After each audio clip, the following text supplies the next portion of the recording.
You like vlog में आप सबका स्वागत है। आज हम सागरिका चक्रवर्ती द्वारा लिखित the journey of a mother इस किताब पर चर्चा करेंगे। यह किताब सागरिका चक्रवर्ती द्वारा लिखी गई एक संस्मरण है और इसी पर आधारित Bollywood film Mrs Chatterjee versus Norway बनाई गई है, जिसका मुख्य किरदार रानी मुखर्जी ने निभाया है। कहानी का फोकस लेखिका की नॉर्वे की चाइल्ड वेलफेयर सर्विसेज के साथ अपने बच्चों के लिए अभिरक्षा की लड़ाई है, पर कहानी में और भी बहुत कुछ है। यह किताब काल्पनिक नहीं बल्कि एक संस्मरण है, एक वास्तविक जीवन जिसे लेखिका ने बहुत ही बेबाकी से वर्णन किया है। इस किताब का पहला वाक्य बहुत शक्तिशाली है। मुश्किलें अक्सर आम लोगों को एक असाधारण नियति के लिए तैयार करती है। किताब का फोकस भले ही लेखिका का नॉर्वे के खिलाफ अपने बच्चों की अभिरक्षा की लड़ाई हो, पर लेखिका की जीवन कथा कहीं अधिक गहरी और जटिल है। लेखिका का जीवन मोड़ तब लेता है जब उसके माता पिता चाहते हैं कि उनका विवाह हो जाए और वैवाहिक कॉलम में एक विज्ञापन प्रकाशित करते हैं। इसके द्वारा वे एक ऐसे परिवार के संपर्क में आते हैं जिनका बेटा नॉर्वे में काम करता है। वास्तव में लेखिका के लिए मुसीबतें शादी से पहले ही शुरू हो जाती है। नॉर्वे का लड़का एक जिसे अंग्रेजी में कहते हैं ममाज बॉय, तो वह ममाज बॉय हैं। इस जीवनी में कुछ घटनाओं का वर्णन किया गया है, जिसके बाद लेखक के दादाजी ने यह आग्रह भी किया कि वे नॉर्वे के उस लड़के के परिवार के साथ कोई संबंध ना रखें। पर जैसे बोलते हैं, नियति को कौन टाल सकता है। शुरुआती पन्नों में लेखिका ने एक उत्कृष्ट टिप्पणी की है। मेरा मानना है कि जीवन एक तरफा सड़क की तरह है। आप अपना रास्ता खुद चुनते हैं और अपनी यात्रा खुद तय करते हैं, लेकिन कोई फर्क नहीं पड़ता कि आप क्या करते हैं। आप वहीं पहुंचते हैं जहां आप होना चाहते हैं। आप पीछे मुड़कर अपनी नियति से बच नहीं सकते। मैं कहूँगा कि नियति हमें चुनौती देता है और हम उन चुनौतियों से कैसे निपटते हैं, इस तरह हम अपने भाग्य को तराशते हैं। ध्यान देने वाली एक दिलचस्प बात यह है कि लेखिका का जीवन अरेंज मैरिज और ज्योतिष के माध्यम से संबंध मिलान जैसे मामलों में लोगों की कई मान्यताओं को धता बता देती है। ज्योतिषियों ने इस शादी को एक आदर्श मैच होने की भविष्यवाणी की थी। भारतीय परिवार के सांस्कृतिक पहलू पर बहुत खुलकर चर्चा की गई है और यह दर्शाया गया है कि कैसे भारतीय परिवारों में माँ अपने बेटे पर बहुत मजबूत पकड़ रखती है। अपने बेटे पर माँ की मालकियत इतनी प्रबल होती है कि अक्सर बहू के आने से माँ को खतरा महसूस होने लगता है और फिर एक क्लासिक सास और बहू का संघर्ष शुरू हो जाता है। विवाह के शुरुआती समारोह के क्षण से और शादी के कुछ दिनों में ही लेखिका के संघर्षों को गति मिल जाती है। यहाँ तक कि लेखिका अपने पति के लिए कहती है, मैंने अपने जीवन में ऐसा ऋण विहीन व्यक्ति कभी नहीं देखा। और जब विवाह के शुरुआती दिनों में ऐसी स्थिति हो तो इससे उत्पन्न होने वाले संघर्षों की कल्पना भी नहीं की जा सकती। लेकिन रुकिए, संघर्ष जितना हम सोच सकते हैं उससे कहीं ज़्यादा है। ससुराल वालों की नवविवाहिता बहू के प्रति संकीर्ण मानसिकता को स्पष्ट रूप से देखा जा सकता है। नवविवाहिता को एक जागीर समझी जाती है, जैसे कि वह दूल्हे के परिवार की संपत्ति है, न कि एक व्यक्ति, एक इंसान जो रिश्ते में है। केवल बीटेक या एमटेक जैसी उच्च शिक्षा और यूरोप में नौकरी किसी व्यक्ति को ना अच्छा बनाती है, ना ही मनुष्यता के मूल्य प्रदान करती है।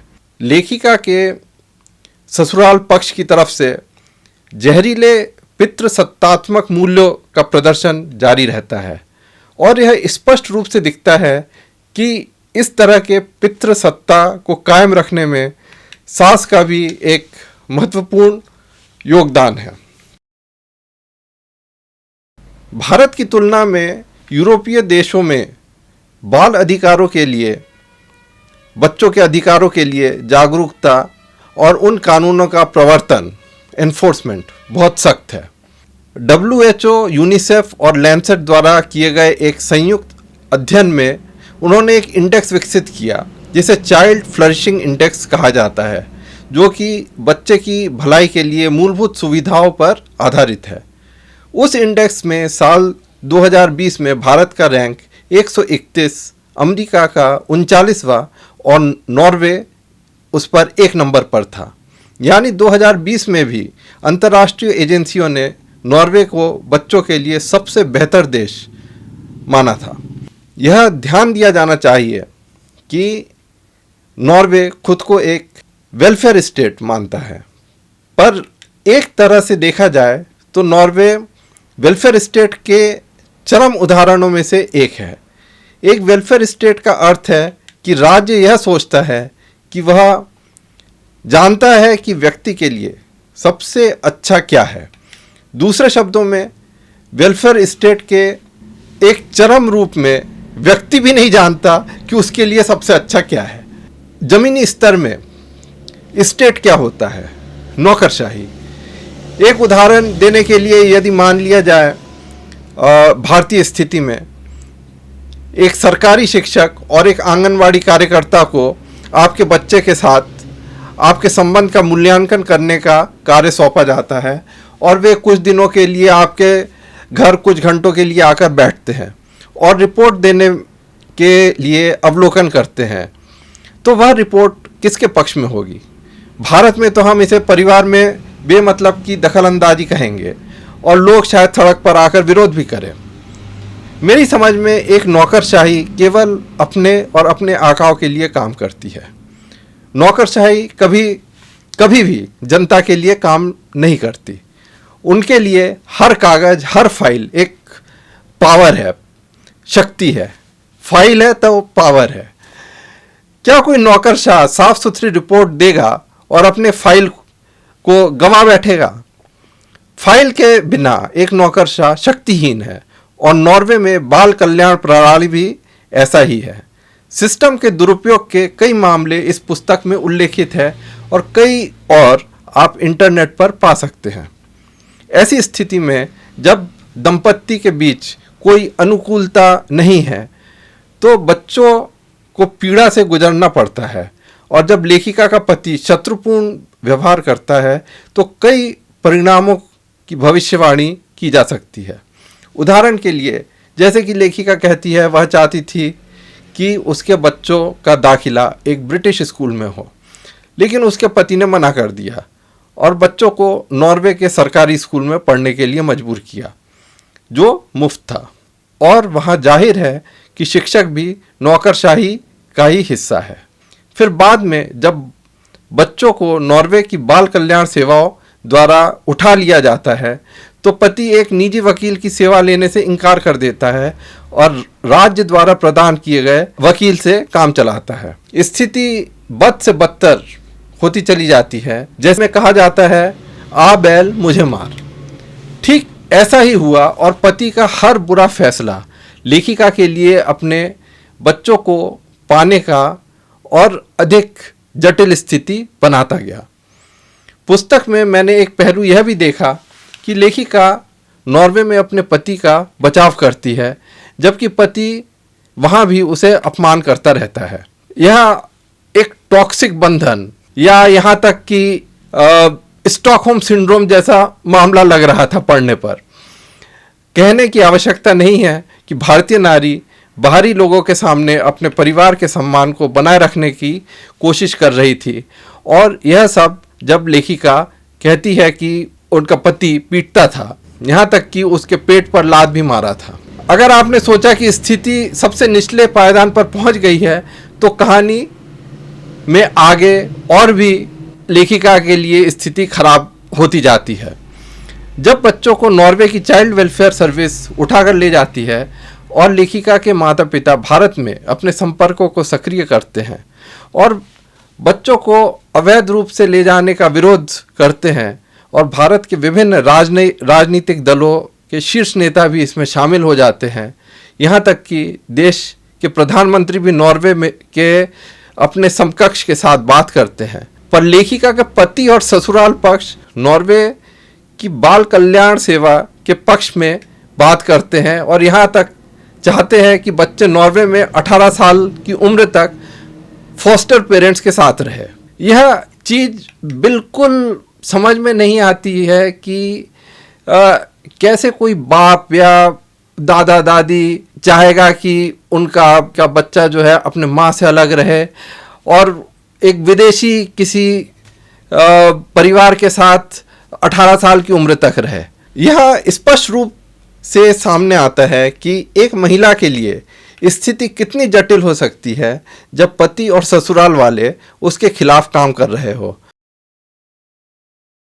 इस बीच में हम पाते हैं कि राजनयिक हस्तक्षेपों के बाद बच्चों को अंत में नॉर्वे द्वारा इस शर्त के साथ रिहा किया जाता है कि बच्चे लेखिका के अविवाहित बहनोई की अभिरक्षा में रहेंगे। भारत लौटने के बाद भी ससुराल वाले बच्चों को जागीर की तरह रखने की कोशिश करते हैं और उन्हें वापस नॉर्वे भेजने पर भी विचार कर रहे होते हैं। लेकिन कुछ वकील मित्रों और कुछ सुप्रीम कोर्ट के फैसलों और भारत की विभिन्न वैधानिक एजेंसियों के द्वारा और लेखिका के अथक प्रयासों से अंततः कलकत्ता उच्च न्यायालय में कानूनी लड़ाई के बाद लेखिका को अपने बच्चों की कस्टडी मिल जाती है। यह एक बहुत ही चुनौतीपूर्ण जीवन का एक रोलर कोस्टर है जिसे लेखिका ने सहा और सभी बाधाओं को पार किया। पुस्तक में लेखिका ने कठिन समय में अपने गहरे विश्वास और ईश्वर के प्रति समर्पण का उल्लेख भी किया है। यह पुस्तक वास्तव में एक महिला के संघर्ष की यात्रा है, केवल एक माँ की नहीं। उनका संघर्ष केवल नॉर्वे से नहीं बल्कि लड़ाई पति, ससुराल, नौकरशाही, पक्षपाती पत्रकार और बेईमान एनजीओ के खिलाफ, और जब सभी एक पितृसत्तात्मक समाज के पूर्वाग्रहों से भरे हो और उसे एक मनोवैज्ञानिक मामला का शक्ल देकर और अपने बच्चों के प्रति लापरवाह साबित करने के लिए आमादा हो, ऐसे में विजयी होना एक बहुत बड़ी उपलब्धि है। मैं केवल यही उम्मीद करता हूं कि बॉलीवुड फिल्म संवेदनशील और सहानुभूतिपूर्ण तरीके से लेखिका के जीवनी को दर्शाएगी और लोकप्रिय उपभोग के लिए इसे मसाले के रूप में प्रयोग नहीं करेगी। पुस्तक की संरचना के संबंध में एक बात मैं ज़रूर कहूँगा। कई अध्याय तथ्यों और आवेदन, याचिका, पत्राचार और अपीलों की प्रतियां हैं और इनमें से कुछ कानूनी प्रकृति के हैं। इन्हें पुस्तक के अंत में नोट्स के रूप में रखा जा सकता था। अध्यायों में इनकी उपस्थिति पुस्तक को एक शोध कर स्वरूप प्रदान करती है और संस्मरण के प्रवाह को तोड़ती है। अंत में मैं कहूँगा कि लेखिका द्वारा यह संस्मरण लिखना एक बहुत बहादुरी का परिचायक है और उन्होंने अपने जीवन को इतने खुले और संवेदनशील तरीके से लिखा है। सभी विवाह योग्य उम्र की महिलाओं को यह किताब जरूर पढ़ना चाहिए ताकि वे अपने जीवन साथी के चयन में अतिरिक्त सावधानी बरत सके। और इसके अलावा भी यह सभी लोगों के पढ़ने और चिंतन करने के लिए भी एक अच्छी पुस्तक है कि उन्होंने जीवन के विभिन्न चरणों में अपने निकट और प्रियजनों से कैसा बर्ताव किया है। इस पुस्तक को जरूर पढ़िए। इस प्रस्तुति को देखने के लिए धन्यवाद।